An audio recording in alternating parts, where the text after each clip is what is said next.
When people talk about unstoppable action heroes, names like John Wick, Rambo, and The Bride from Kill Bill usually dominate the conversation. But in 2022, a silent, rugged, shovel-swinging Finnish prospector walked into cinemas and instantly earned his place among them. His name? Aatami Korpi, and with Sisu 2, Road to Revenge on the way. This is the perfect time to revisit everything that made Sisu such a relentless, violent, gold-glittering crowd-pleaser. Today, we're diving deep into the story of the man known across battlefields as Koschei, the Immortal. Welcome back to Your Nerdy Show. I'm your host, Spoiler Master. Before you watch the sequel, here's everything you need to know about Sisu, why fans call Aatami the Finnish John Wick on steroids, and how his war-torn past sets up the explosive revenge saga continuing in Sisu 2. A lone prospector with a bloody past. The story begins in late 1944, during the Lapland War, a brutal conflict fought in the freezing wilderness between retreating Nazi forces and the Finnish army. Far from the front lines, a weathered man named Aatami Korpi lives in isolation with only two companions, his loyal horse and his Bedlington Terrier. He spends his days prospecting for gold, shoveling through frozen earth like a man on a mission, and he is. What looks like a simple gold hunt is actually a desperate attempt at rebuilding his life after losing everything. Aatami uncovers a massive deposit, not just a few specks, but a rich vein of gold nuggets big enough to reshape his future. He packs the gold into his saddlebags and begins a long journey toward Rovaniemi, unaware that death is about to cross his path again. A chance encounter turns into a nightmare. On his journey, Aatami meets a large Waffen-SS platoon led by Obersturmführer Bruno Helldorf, a commander whose cruelty is only matched by his arrogance. His troops are burning villages, massacring civilians, and dragging captive Finnish women along like war trophies. Helldorf briefly acknowledges Aatami, but dismisses him as just another old wanderer. He lets him pass, the biggest mistake of his career. A second group of German soldiers isn't as indifferent. They surround Aatami, mock him, dig through his belongings, and discover the heavy gold-filled saddlebags. Their intentions are clear: take the gold and put Aatami in the ground. But they pick the wrong man to rob. What happens next is the moment that solidifies Atami's legend. With terrifying precision, he slaughters the entire squad using nothing but instinct, experience, and unbreakable willpower. When Helldorf hears the distant gunshots, he investigates the scene and finds the mangled bodies and one glittering clue, a gold nugget dropped in the chaos. The chase officially begins. Into the minefield of death. Helldorf and his tank pursue Aatami until they reach a minefield. Atami's horse tragically steps on a mine and dies instantly, leaving him vulnerable on foot. But instead of panicking, Aatami does something unthinkable. He gathers his gold under enemy fire, calmly picks up another landmine, and detonates it on purpose to escape in the resulting chaos. German soldiers try to follow, but are blown to pieces. With the path unclear, Helldorf forces two of the captive women to walk ahead of the troops, revealing safe sections of ground. It shows the extent of his cruelty and why he must be stopped. Meanwhile, Wolf retrieves a dog tag from the bodies near the minefield. When he reports the name over the radio, the reaction from the Finnish command is pure fear. Aatami isn't an ordinary prospector. He's the notorious commando whose wartime acts earned him the nickname Koschei, the Immortal. According to rumors, he survived impossible missions, slaughtered countless enemies, and refused to die even when surrounded. The Nazis realize they aren't hunting a man, they're hunting a myth.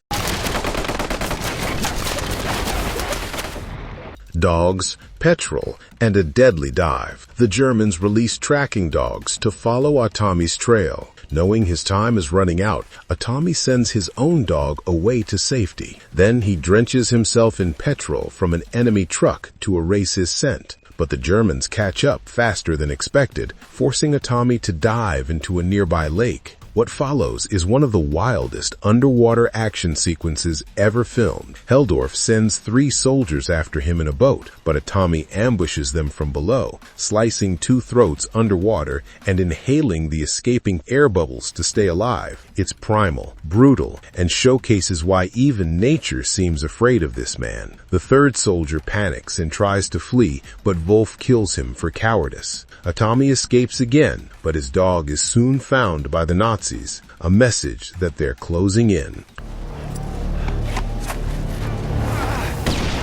The burning ruins of Rovaniemi. Aatami eventually reaches Rovaniemi, only to find the city burned to the ground. The Nazis burned everything during their retreat, leaving the once lively place a ghostly landscape of smoldering ruins. Exhausted and bloodied, he hides inside a destroyed petrol station to regroup, but the Germans send Aatami's dog toward him with a lit grenade tied to its collar. In a desperate moment, Aatami saves the dog, but the grenade's blast sends him flying, badly wounded and unconscious. Heldorf, believing he's finally won, captures Aatami, steals his gold, and hangs him from a beam before leaving him for dead. This should have been the end, but not for Kostya the Immortal. To save himself, Aatami does something so horrifyingly painful it makes every viewer flinch. He deliberately impales one of his wounds onto a protruding rebar spike to keep his body anchored and prevent the noose from suffocating him. This self-inflicted torture keeps him alive long enough to recover and plan his next move.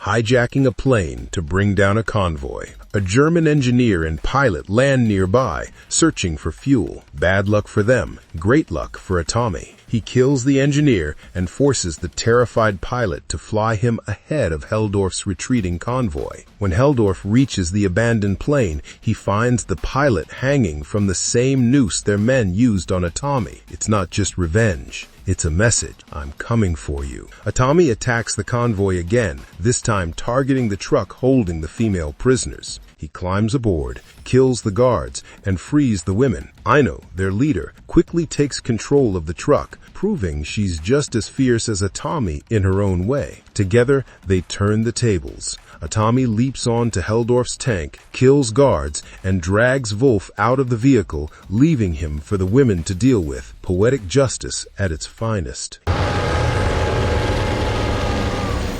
In the mid-air battle like no other, realizing he's losing, Heldorf steals a Soviet plane and forces a pilot to fly him out with the gold. But Aatami isn't done. He fires at the plane, kills the pilot mid-flight, and uses his pickaxe to climb onto the aircraft while it's in the air. Inside, the final showdown begins. Heldorf gets the upper hand for a moment, beating Aatami brutally, but Aatami quickly hooks a static line to a bomb inside the plane, releases it, and sends Heldorf plummeting to his death while the bomb drags him out like a rag doll. With the pilot dead, Aatami straps himself in as the plane spirals down and crashes into a swamp. Because he's Aatami Korpi, he crawls out of the wreckage alive, muddy, battered, but victorious.